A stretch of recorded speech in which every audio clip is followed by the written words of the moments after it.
بسم اللہ الرحمن الرحیم۔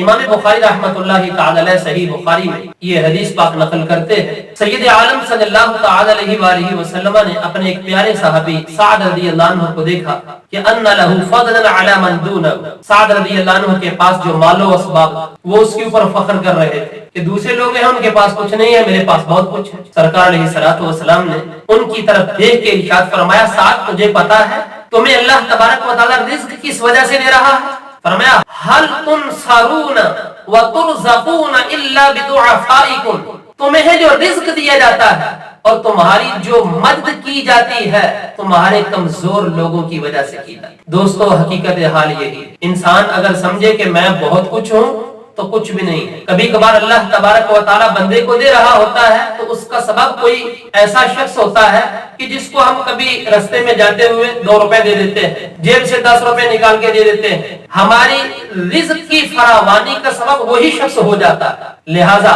کمزور لوگوں کو یاد رکھیے، میرے آقا صلی اللہ تعالی علیہ وآلہ وسلم کو بھی کمزور لوگوں سے بہت پیار تھا۔ ذرا سنیے یہ بھی حدیث پاک، امام احمد نے بھی لکھا، امام ابو داؤد نے بھی لکھا، امام ترمذی، امام نسائی اور ابن حبان نے بھی اس کو لکھا، اور امام حاکم نے بھی اپنے مستدرک کے اندر اس کو لکھا۔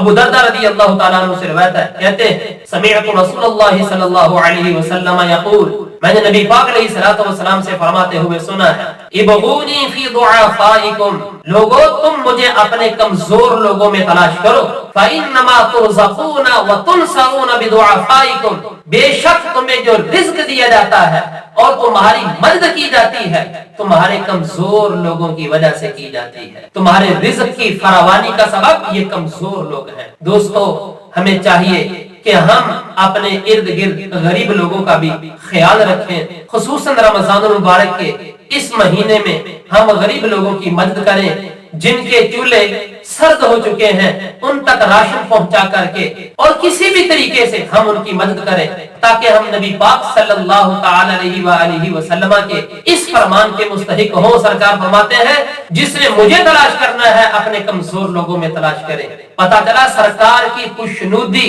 یہ غریب لوگوں کی مدد میں ہے۔ دعا ہے اللہ تبارک و تعالی ہم سب کو نبی پاک علیہ الصلوۃ والسلام کے فرامین مقدسہ کے فیوز و برکات حاصل کرنے کی توفیق عطا فرمائے۔